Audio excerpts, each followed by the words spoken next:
Oi pessoal, eu sou a professora Natália Valhassari e se vocês quiserem conhecer mais sobre mim, é só ver a entrevista aqui nesse canal. Então eu vou falar para vocês hoje sobre como a gente mede distância às estrelas e o que a gente aprende com isso. Como é que a gente consegue ver se um objeto está mais distante ou menos distante? Se você vê um objeto mais próximo de você ou mais longe, quanto mais longe ele estiver, menorzinho você vê, certo? A gente poderia fazer isso com as estrelas, mas o problema é que as estrelas estão muito longe. Então, além do Sol, a gente vê quase todas as estrelas como um pontinho só.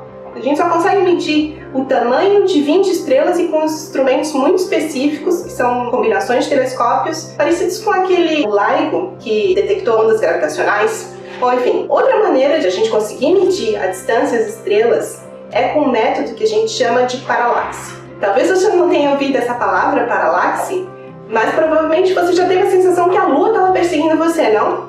Você estava andando e a Lua estava te acompanhando enquanto as árvores e as montanhas passavam. Bom, isso acontece por causa da paralaxe. Então eu vou pedir para você fazer um pequeno experimento. Coloque o seu dedão para frente, feche um dos olhos, agora feche o olho que estava aberto e abra o outro. E você vai ver que o seu dedão está se mexendo em relação às coisas que estão mais distantes ali. Imagina que eu não consigo medir a distância até o meu dedão, mas eu sei a distância entre os dois olhos. E eu consigo tirar uma foto do dedão se mexendo em relação ao pano de fundo. Então, das fotos eu tiro o ângulo que o dedão se mexe, eu sei a distância entre os meus olhos, e de uma relação de triângulo, trigonométrica, eu consigo então saber qual que é a distância dos meus olhos até o meu dedão. Então é a mesma coisa que a gente faz com as estrelas, tá? Então a gente poderia simplesmente olhar para as estrelas com um olho com o outro, só que como elas estão muito distantes, isso não funciona. Você precisa de uma base maior do que a distância entre os seus olhos. Você poderia ir de um ponto da Terra até outro ponto da Terra, mas isso também ainda não é suficiente. O que a gente faz é assim, a gente tira uma foto no verão, digamos, do céu, espera 6 meses, tira a foto do mesmo lugar. Você vai ver que as estrelas mais próximas elas vão se mexer em relação às estrelas do pano de fundo. E daí, aqui estou mostrando para vocês um desenhozinho, você compara essas duas fotos e você consegue então, de novo, calcular a distância entre as estrelas só sabendo a distância da Terra ao Sol e medindo esse ângulo entre as duas fotografias. Esse método que a gente chama de paralaxe, a gente conseguiu fazer isso desde 1838 só. O Bessel foi a primeira pessoa que conseguiu fazer. Nós temos já 2 satélites que foram lançados para medir a paralaxe, a distância das estrelas por paralaxe, desde 1989, foi o primeiro satélite, o Hiparco.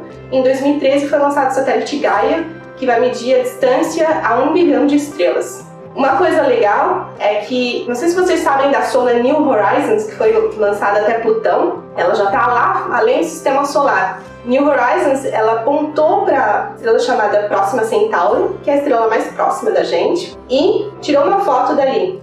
E a gente comparou essa foto com uma foto que a gente tirou da Terra. E você vê, então, essa estrela se mexendo bastante. Agora, a nossa linha de base não é mais a distância da Terra ao Sol, mas a distância da Terra a quase Plutão.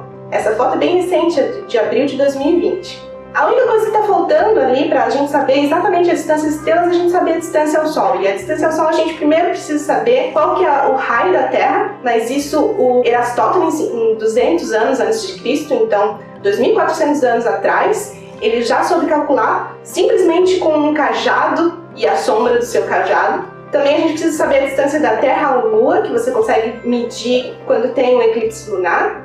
Você precisa saber daí a distância dos planetas mais centrais, Vênus e Mercúrio, por exemplo, que você consegue tirar das fases de Vênus e Mercúrio, e a distância da Terra a Vênus, que a gente sabe que a gente manda pulsos de radar e mede a distância da Terra a Vênus assim, ok? Então, precisa de tudo isso para simplesmente saber qual a distância da Terra ao Sol. E se você sabe a distância da Terra ao Sol, com o método da paralaxe, você consegue saber a distância para as outras estrelas.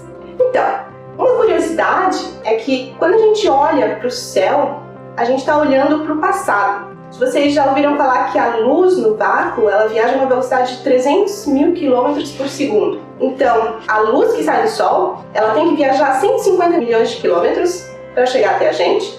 Então, a gente vê o Sol como ele era 8 minutos atrás. Quando você se olha no espelho, você está se vendo como você era há 1 nanosegundo atrás. Quando você olha para estrelas que estão a 4 anos-luz de você está vendo ela como ela era 4 anos atrás.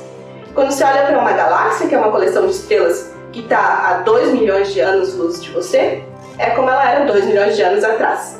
Então, quando a gente olha para o céu, a gente está olhando o passado. E mais uma coisa importante que a gente consegue entender quando a gente mede a distância das estrelas é que as figuras no céu, essas constelações que a gente vê, elas são simplesmente uma projeção no céu, elas não querem dizer que as estrelas estão ligadas, tá? Então aqui eu tenho um exemplo para vocês. Nesse exemplo aqui, eu estou mostrando 3 estrelas que estão no céu. Estão vendo? Ó, elas estão cada uma distância de mim diferente. São 3 estrelas diferentes e elas estão alinhadas para mim. A gente está na Terra e agora a gente vai para outro planeta.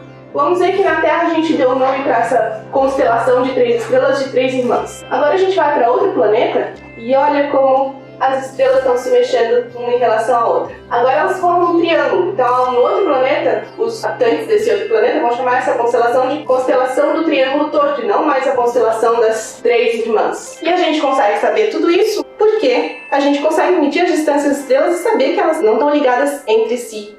Elas só aparecem no mesmo ponto do céu por causa de um efeito geométrico. Então é isso, pessoal. Se você gostou, curte o vídeo, siga o canal e obrigada. Tchau!